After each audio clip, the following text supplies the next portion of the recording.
사람마다 그 가치관에 따라서 이 천국에 대해서 어떻게 생각하느냐가 다를 수 있어요. 근데 우리 주님께서는 이 천국이 가장 귀하다, 그렇게 말씀하고 있습니다.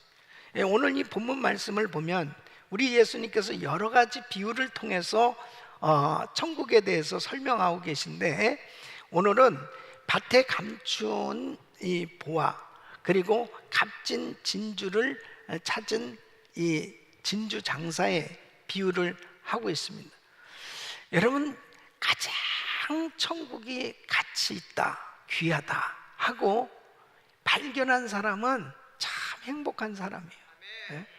그러나 이 천국이 정말 가치 있고 소중하다고 하는 것을 모르고 사는 사람은 참 불쌍한 사람입니다. 미국에 지금 50개 주가 있는데 이 알래스카는 원래 러시아 땅이었습니다. 그래서 지금부터 152년 전에 1867년이죠. 그때 이 미국이 알래스카를 얼마에 샀냐면 760만 불에 삽니다. 예. 그때 러시아 사람들이 봤을 때는 이 알래스카 땅은 그냥 얼음으로 덮여진 땅, 농작을 하기 어려운 그런 쓸모없는 땅으로 여겨졌기 때문에 그 헐값에 매각을 한 거죠. 그런데 그 알래스카를 사고 난 다음에 13년이 지난 후에 알래스카에서 3억 불 상당의 금이 발견됐습니다. 그때 러시아 사람들이 얼마나 배가 아팠겠습니까? 예? 그것뿐입니까? 여러분이 잘 알다시피 석유가 어마어마하게 매장이 돼 있는 것입니다. 이 천연 자원이 어마어마합니다. 그 관광 자원만 해도 대단한 거예요. 왜 이 러시아가 이 알래스카를 이렇게 파는 거예요? 가장 가치 있는 땅을 제대로 이해하지 못했기 때문에 그런 일을 한 것입니다. 오늘날도 천국이 정말 귀하다, 소중하다, 가치 있다, 이것에 대해서 깨닫지 못하는 사람은 천국을 소유하지도 못할 뿐 아니라 알려고도 하지도 않고 소유하려고 하지도 않을 거예요. 여러분, 우리 인생이 이 땅에 살아가면서 바로 이 천국을 소유하고 사는 사람, 가장 가치 있는 인생이 되는 줄로 믿습니다. 오늘 이 본문 말씀을 통해서 예수님께서 무엇을 우리에게 가르쳐 주길 원하시는지, 여러분 오늘 이 천국의 비밀을 잘 발견하시고 이 천국을 소유하고 천국을 누리는 가치 있는 삶이 되시기를 예수 이름으로 축원합니다. 첫째는 이 천국을 발견한 사람들은 지금까지 얻지 못한 기쁨을 누리게 된다는 것입니다. 여러분, 오늘 이 44절 말씀 보면 그렇습니다. 천국은 마치 밭에 감추인 보화와 같으니 사람이 이를 발견 후 숨겨두고 기뻐하여 돌아가서 그렇습니다. 자기의 소유를 다 팔아 그 밭을 산. 사람의 평생에, 일평생에 한 번 있을까 말까한 이런 일을 이 농부가 체험을 한 것입니다. 아니, 남의 밭을 이 경작을 하다가 뭐가 툭 치는 게 걸렸는데 상자가 있단 말이에요.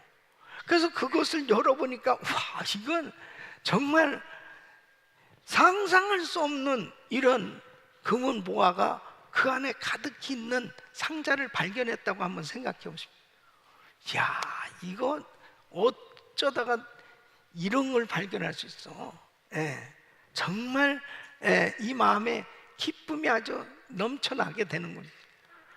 진주 장사가 가치 있는 것을 사러 돌아다녔는데 다른 사람들은 몰라요. 근데 이 사람은 와, 이건 정말 평생에 이런 진주는 구하기도 어려운 그것을 딱 발견했을 때 이건 자기만 아는 거예요.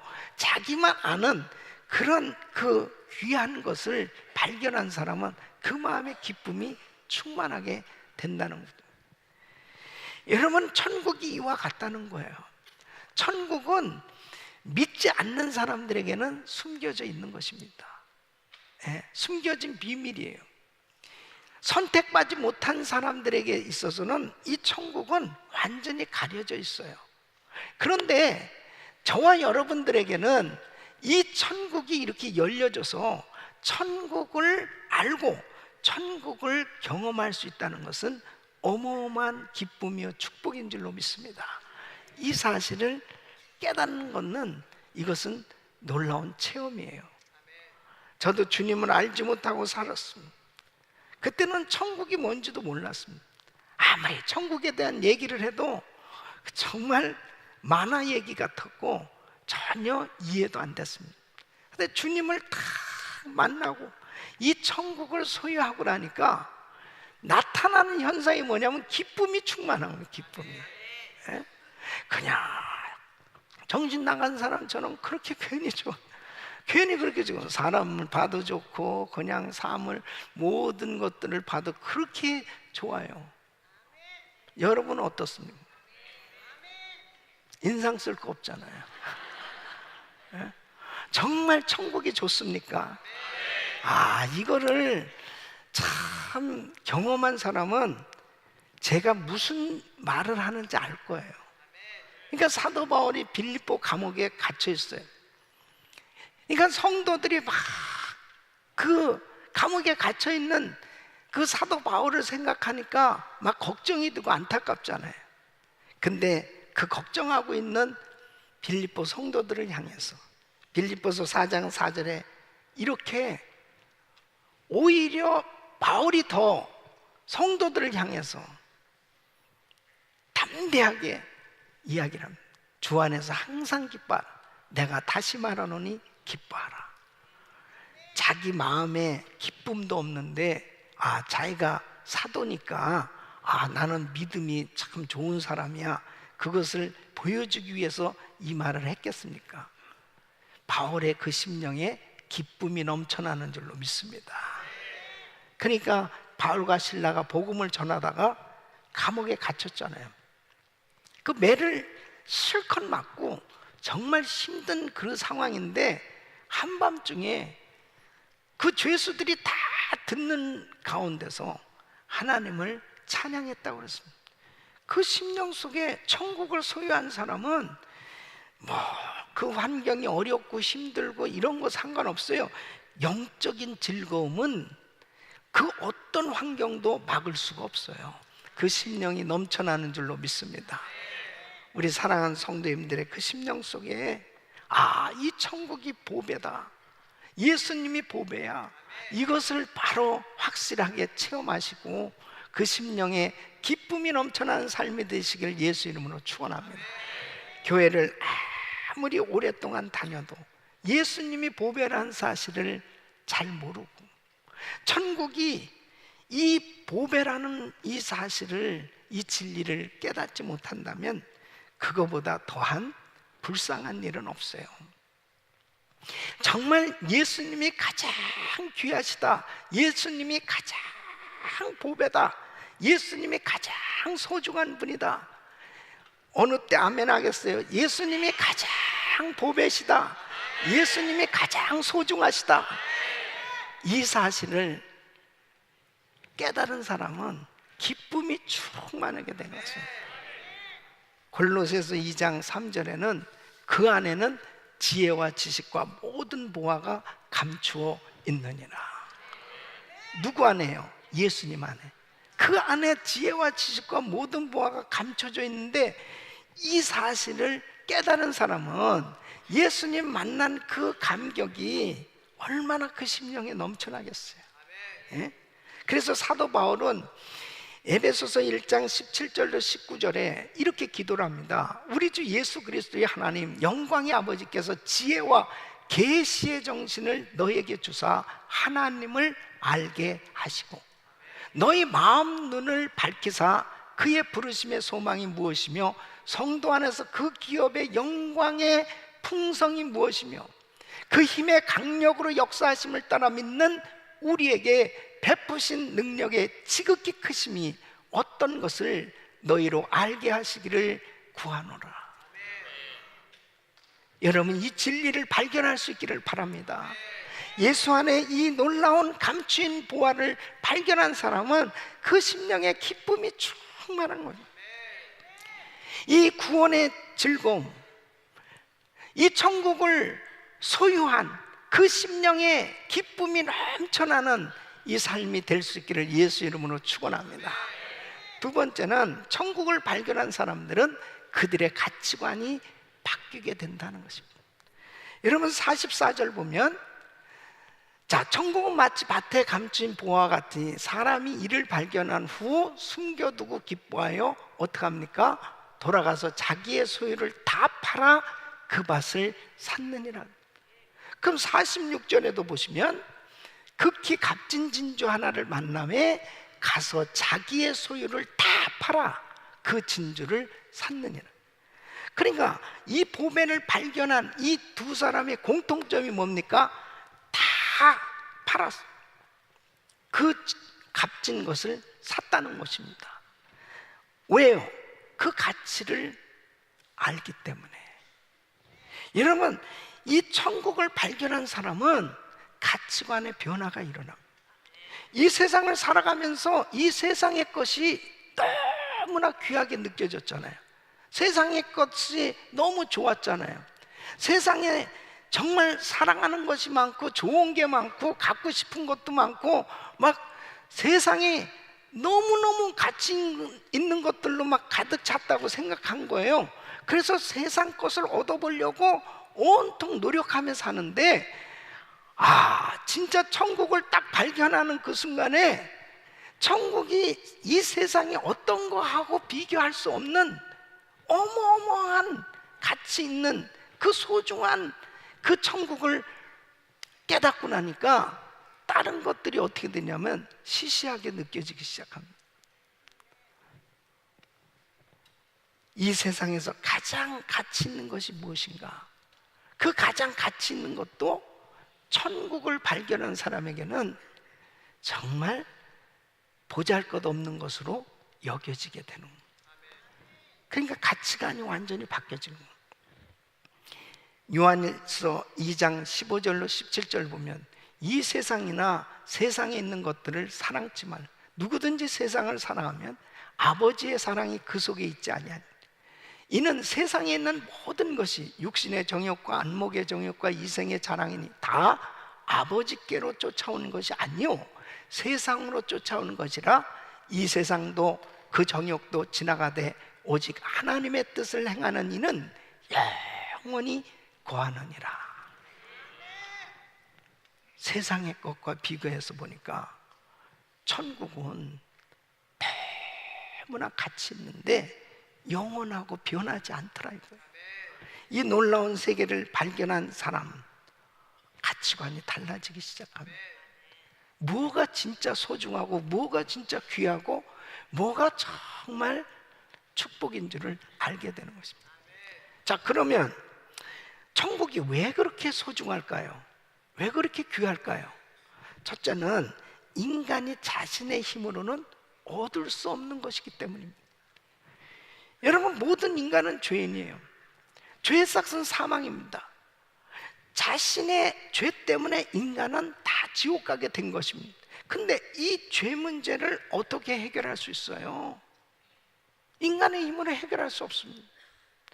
여러분, 성경은 로마서 3장 10절로 12절에 이렇게 말씀합니다. 기록한 바 의인은 없나니 하나도 없으며 깨닫는 자도 없고 하나님을 찾는 자도 없고 다 치우쳐 한 가지로 무익하게 되고 선을 행하는 자는 없나니 하나도 없도다. 모든 인간은 다 죄 가운데 거하고 있어요. 근데 이 문제를 어떻게 해결할 것입니까? 이것을 해결해 주신 분은 오직 예수 그리스도십니다.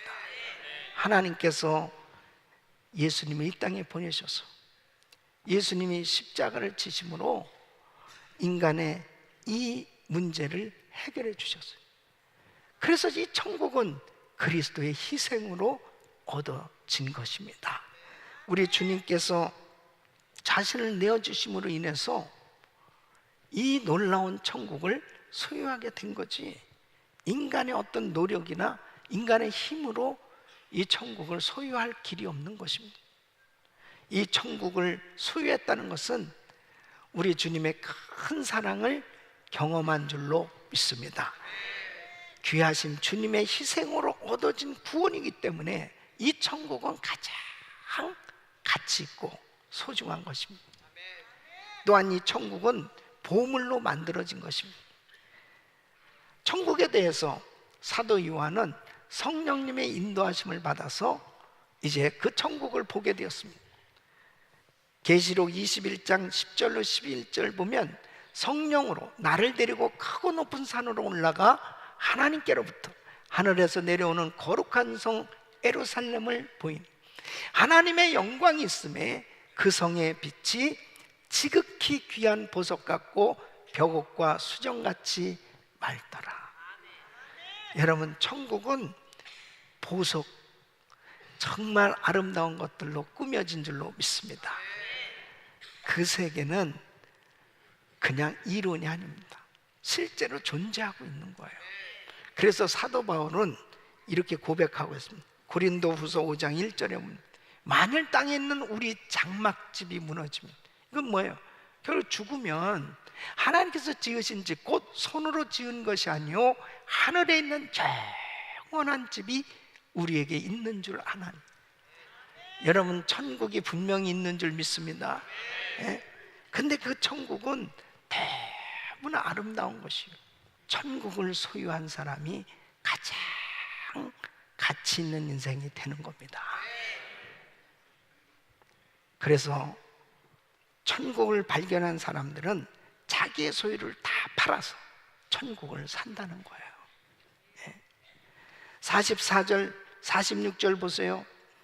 천국은 마치 밭에 감추인 보화와 같으니 사람이 이를 발견한 후 숨겨두고 기뻐하여 돌아가서 자기의 소유를 다 팔아 그 밭을 샀느니라.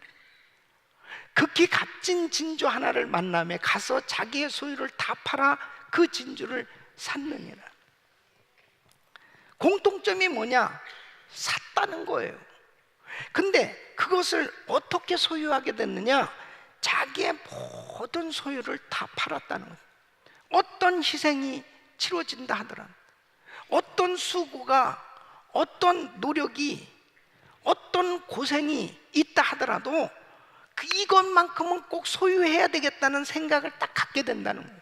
그래서 결국 그것을 소유하게 됐다는 것입니다.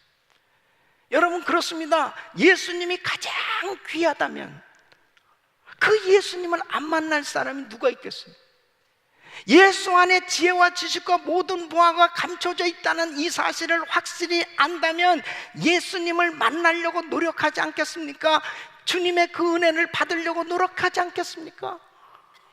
예수님보다 다른 것이 더 귀하다고 생각하니까 예수님의 은혜보다도 그냥 부지런히 사업하고 부지런히 그냥 이 세상의 것을 얻어보려고 애를 쓰는 거지, 진짜 천국이 가장 가치 있고 가장 소중한 거라는 걸 안다면 천국을 소유해 보려고 얼마나 노력하겠냐고요. 예? 그리고 그 천국에 투자를 해보려고 얼마나 애를 쓰겠냐고요. 하늘나라에 분명한 상급이 있다는 사실을 안다면은 그 상급을 쌓는 그 일을 위해서 뭔들 못하겠냐고요.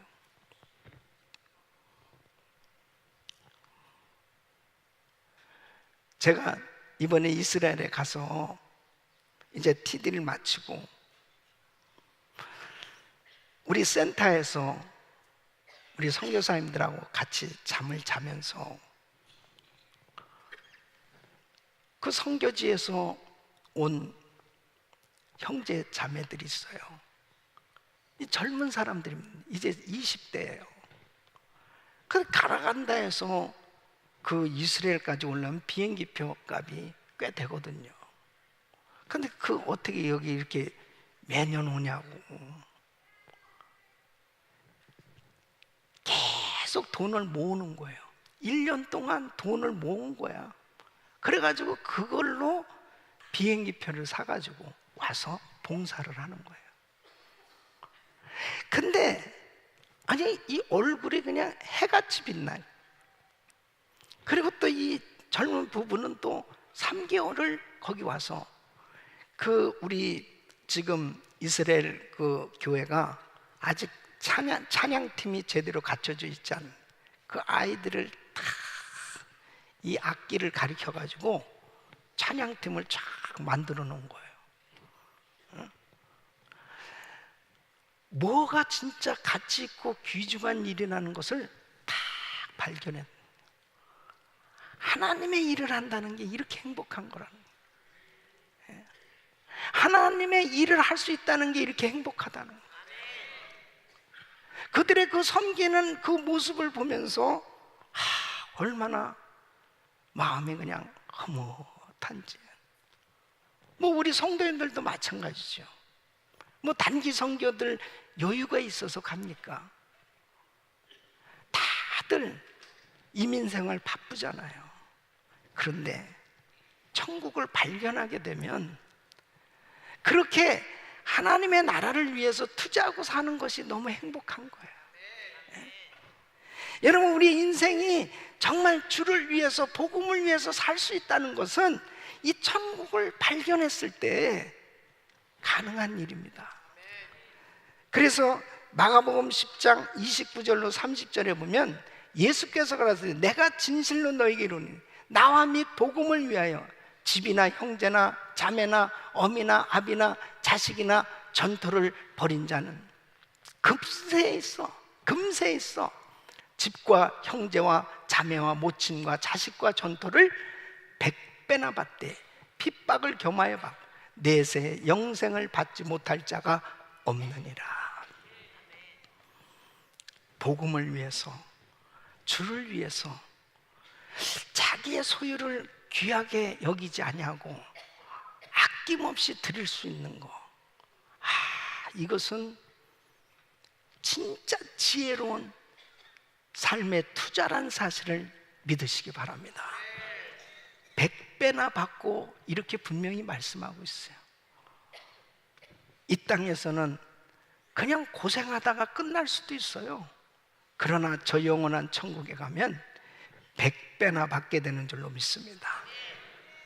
사랑하는 성도님, 성경에는 천국을 소유하기 위해서 자신의 모든 것을 다 팔아서 정말 희생해서 결국 그 천국을 소유한 사람들의 얘기로 가득 차 있습니다. 아브라함 보십시오. 본토 친척 아비집을 떠나서 믿음의 조상이 됩니다. 여러분, 모세 보세요. 바로의 왕궁을 떠나서 그는 민족의 위대한 지도자가 되었습니다.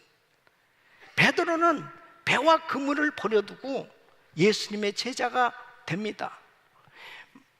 마리아는 옥합을 주님 앞에 드림으로 복음이 전해지는 곳마다 이 여자가 행한 일을 기념하라는 기념비적인 인생이 되었습니다.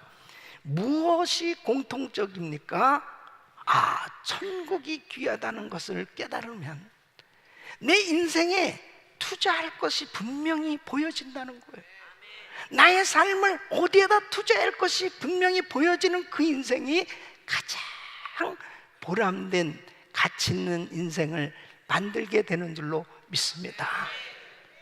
다 팔아 귀한 것을 샀다고 성경은 말씀하고 있습니다. 이것이 헌신 아니겠습니까?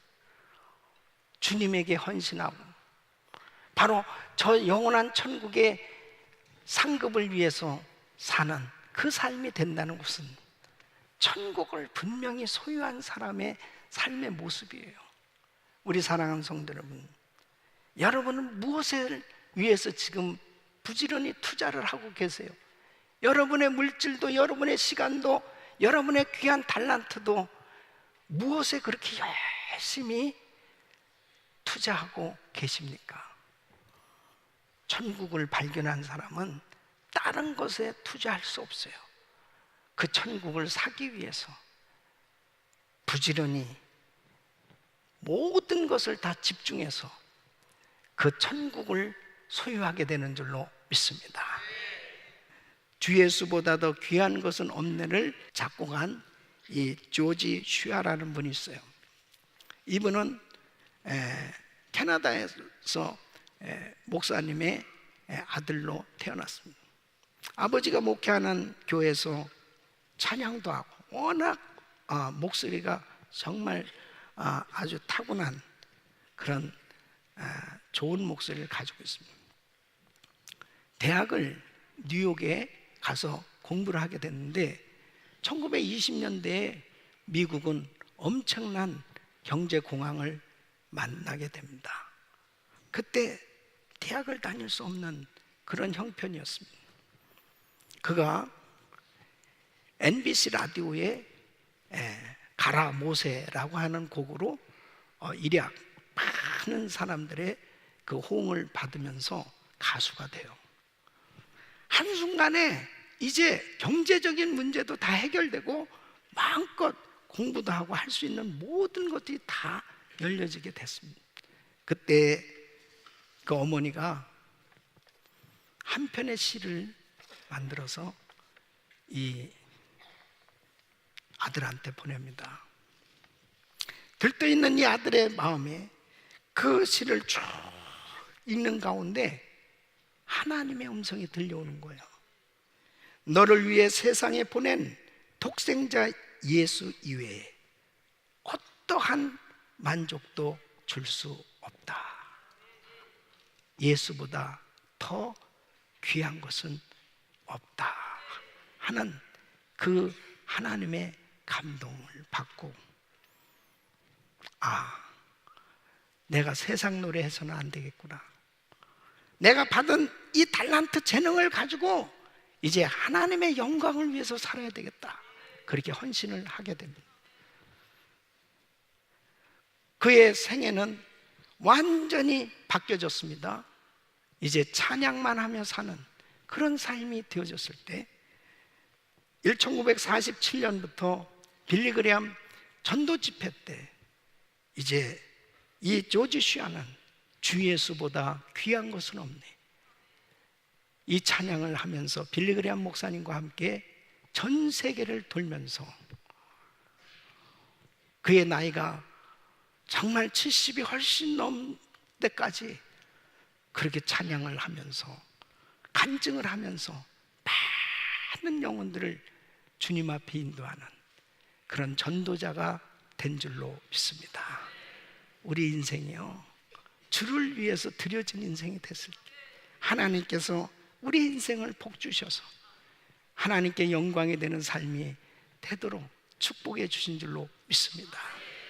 우리 사랑하는 성도 여러분, 내가 하는 사업, 내가 가지고 있는 달란트, 내가 하는 일들이 하늘나라에 상급이 되어지고 정말 예수님의 이름이 높임을 받고 예수 그리스도 이름이 증가되는 삶이 되고 있다면 작은 일이지만 그게 작은 일이 아니에요. 바로 가장 가치 있고 보람된 인생이 되는 줄로 믿습니다. 여러분, 우리 심령의 천국이